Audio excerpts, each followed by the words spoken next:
আওয়ামী লীগ তার রাজনীতির নানা ছবির মাধ্যমে ইতিহাস তুলে ধরার চেষ্টা করছে বলে জানিয়েছেন তথ্য ও সম্প্রচার প্রতিমন্ত্রী মোহাম্মদ আলী আরাফাত।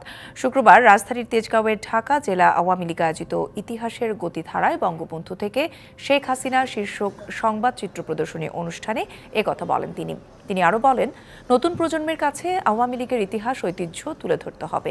জানান, দেশের জেলা উপজেলা পর্যায়েও সংবাদ চিত্র প্রদর্শনী কার্যক্রম পরিচালনা করা হচ্ছে।